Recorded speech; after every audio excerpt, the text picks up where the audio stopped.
Hello, welcome to Allison Appreciates. I am here to speak blessings over your day, your week, your month, your year, your hour, your minute, your second. So, continuing our Neville Goddard discussion and of focusing on the Bible phrase, what is lovely and of good report. So, what is lovely and of good report?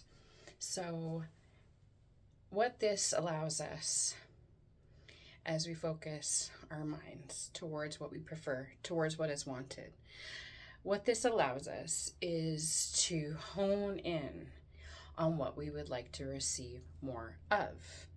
Because, as we all know, what we focus on grows, what we give our attention becomes more. So our old story can die due to lack of attention. And isn't that a powerful way to look at that old story when it comes up? How to just keep dismissing it easily. There you are, old story. I don't have to give you any more attention than I just did. I don't have to do anything else besides being aware that I'm telling that old story in that moment, and then choosing to tell the new story from a place of what would I rather? What would I prefer? So some questions to ask yourself are, well, what would I rather? What would I prefer? What do I desire in this moment? What is distracting me from the power and the pleasure of my now? Is it something in the future that I have put undue assumptions on that don't serve me? Is it something from the past that I wish had gone better that I'm looking at and I'm allowing it to take away the power of my now? Which is it? Which is happening? Which case is taking away from my powerful now? There's a point in The Power of Awareness where Neville says, what are you doing about it now? Now is always your most important time, your most valuable time. Looking back, especially if we're looking back in why did I do that, with guilt, with shame, with blame, it just doesn't serve us. It doesn't serve us beyond what Abraham Hicks would say is creating more of what we want that we're just not looking at in that moment, right? The more we sort and sift and decide what we don't want, the bigger what we do want gets. It's just we're still in the momentum of looking in the wrong direction at it.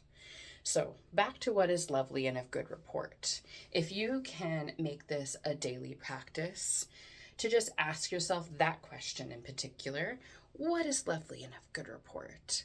What serves me right now? What is lovely and of good report right now that I can think about? And that can mean thinking about a past event. That can mean thinking about a future event in the way that it is lovely and of good report. So we can look in the past and see a wonderful moment when someone was kind to us, and we can relish in that moment. Whether or not that person is still in our lives is irrelevant, because whatever you think about, past, present, future, you're making it now with your attention to it. So we can just look at it and we can say, look at this lovely thing in my past of when someone was treating me so kindly. How delightful is that? How delightful is that to have that right here, right next to me? How delightful is that? If we can go forward to an event that we're looking forward to, it's going to be so great to see those people. It's going to be so fun to celebrate this person. Say it's a birthday party. It's going to be so fun to celebrate this person and make them feel special. That's going to be fun. I'm looking forward to that. So you're already imbuing that time with good feeling experiences, with, we can imagine wonderful conversations in the past or in the future, right? Doesn't matter. Right now we can imagine it too. Again, whatever we imagine is now. So that just takes the pressure off. And when you are thinking about how it feels, that's the nitty gritty of it, because you think about how it feels. Oh, I'm thinking about this time that someone let me down. Does that serve us anymore? No, because the moment has passed. So it's in the past and it's not a lovely and a good report. So bringing it towards our future, just makes us feel bad. Bringing it towards our present just makes us feel bad. And again, what your attention is on grows. So now, because our brain wants support with evidentiary proof, I may start looking at things and adding to them, this other time that someone wasn't kind to me. And so the reverse is also true. And what's more beneficial? That's more beneficial. That's more beneficial to look at a good feeling something, no matter where it is on your timeline, because there is no time. Time is an illusion anyway. So it doesn't matter where it is in the timeline. But if we can look at it, if we can harness what is lovely and a good report about that, we're golden. So it's even a matter of, you can look at when, let's say someone did treat you poorly in the past and it's something you have a hard time letting go of. Let's say there's something there that's just, she's right there, that moment.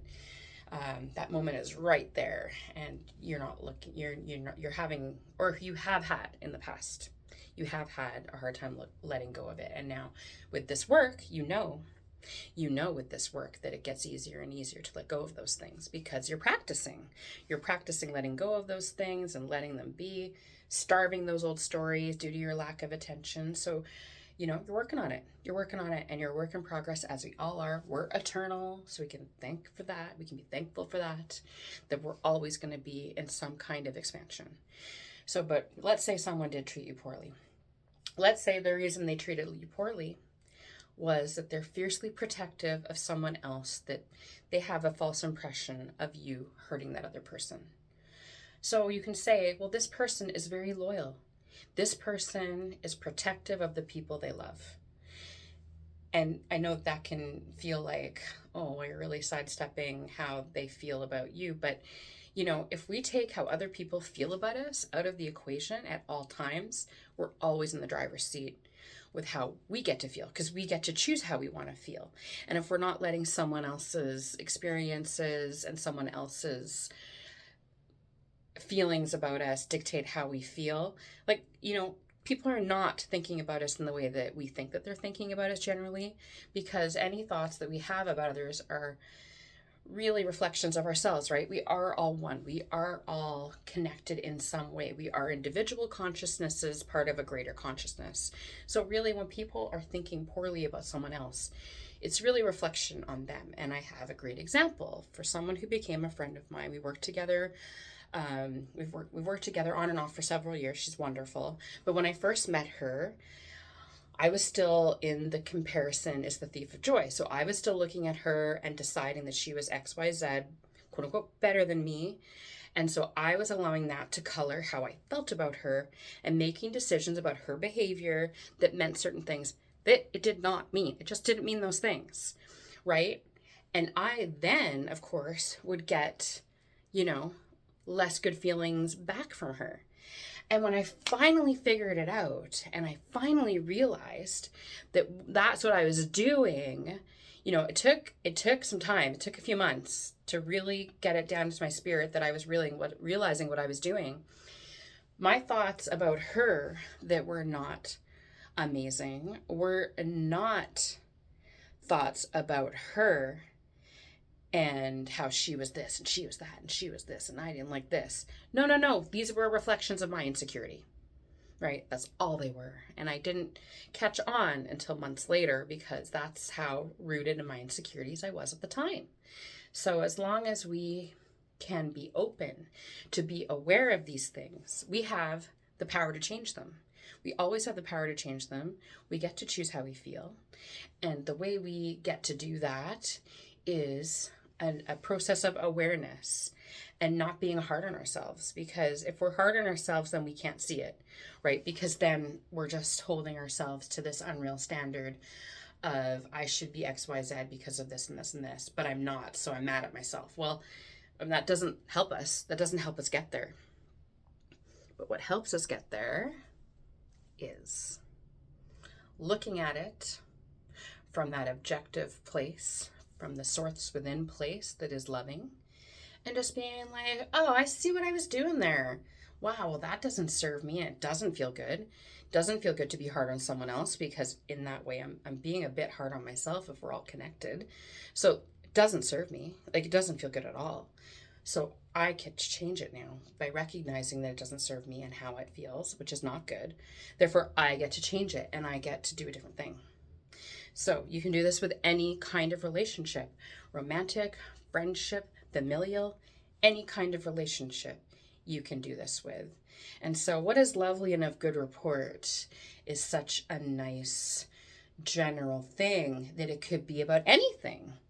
Taking it even away from relationships, it can be as nice as this delicious coffee, this delicious lunch I'm having, this delicious breakfast, this delicious moving my body, this delicious yoga session, this delicious school session. Maybe you had a really great class and just opened your mind up to look at things in a slightly different way and you're very excited about it.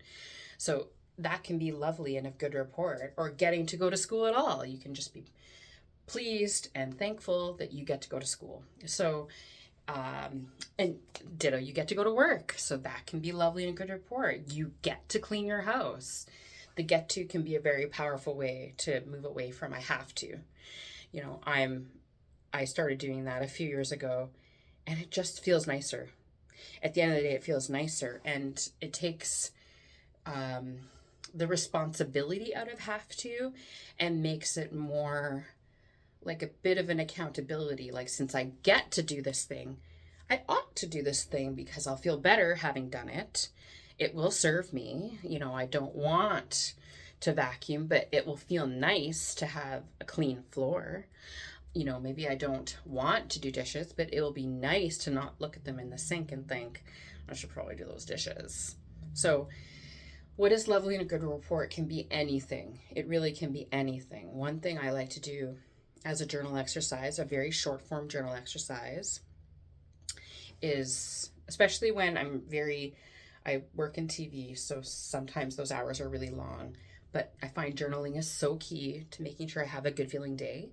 That one practice I started a couple years ago, a year and a half ago maybe now, was, oh no, I think it's been longer. Yeah, it's been like a couple years that I've been doing this, and it's been very helpful and useful. So I take a small journal and I open it up, and on one side I wrote the word focus, and I think about a good feeling phrase like I am worthy, or I am going to have a thankful day, or I'm enjoying being alive today, or I'm so pleased about the progress of my physical body and that how much I love it. I love it so much. So something there, or I'm enjoying the people I work with, whatever it is, right? Focus on one side. The other side, the top heading is 10 things I love. And I just point form them and get them all out. So they can be anything. They can be anything. So they can be nice and gentle. If the sun came up today, oh, I'm so thankful the sun warms our planet to sustain life. It can be that. It can be more specific, like, leaving work to go get a coffee, a little field trip, right? It can be movement. It can be general movement. It can be dancing. It can be, I enjoy this song particularly. You know, it can be music in general, or it can be a particular song that's on my mind and I can write that down. Or thinking about a hug from my mate. You know, it can be anything at all. You know, thinking about what a good relationship I have with my mom, let's say. It can be anything. So it can be nice and gentle and broad. It can be super specific, like this coffee tastes bonkers good. It could be anything like that. So and sometimes, obviously, like depending on the time I had or whatever, I would go over. And I'm a fan of triples. Triples mean alignment. No matter what the specific triple is, they all mean alignment. So I would just write them down when I would see them. And I'd be on the lookout for those license plates or the addresses as I would walk by, or the time on the clock, anything. And it just feels so nice to just list them and enjoy the deliciousness of them and go, I'm in alignment. In this moment, I am in alignment. That's nice. In the moment, alignment indicators are nice. And the biggest one of all is feeling good. And so how do we feel good easily? What is lovely in a good report? What is lovely in good report? Say it for the cheap seats in the back. What is lovely and a good report? And of course, here in this community that we are creating together, and thank you, there are no cheap seats, only awesome seats, right? It's only awesome seeds as we go down our path together to enjoy our expansion more, to enjoy the process more, to take the sting out of time or out of waiting. There is no time. Time, she's an illusion. Time is an illusion. So we can thank her, but she's just an illusion, just an illusion. So I speak blessings over your day, your week, your month, your year, your hour, your minute, your second. And I see nothing but good things before coming back next Monday with the next video of my Neville Goddard, especially the Power of Awareness series. So thank you for tuning in and watching the whole video. It's very nice, thoughtful of you. I appreciate that. And I hope that you enjoyed yourself. And I hope that if it is sunny where you are, like it's sunny where I am, that you are getting a chance to run out and enjoy it. And it's getting to be in the afternoon, so the sun is moving a lot. So hence the moving of the sun and the shadows that are happening. So anyway, I do hope that you have a lovely, gorgeous week ahead of you. I see good things, I feel good things, I want good things, and I am pleased to be sharing this information in this very cool venue that is YouTube. Love YouTube, such a fan. And I hope to see you next week for my next installment of my Neville Goddard series next Monday. My mom and I call them Magic Mondays. So enjoy the rest of your Monday or whatever day it is when you watch this. And yeah, here's to creating good feeling momentum as much as we can, whenever we can, however we can, and being gentle about the whole process. All right. Bye.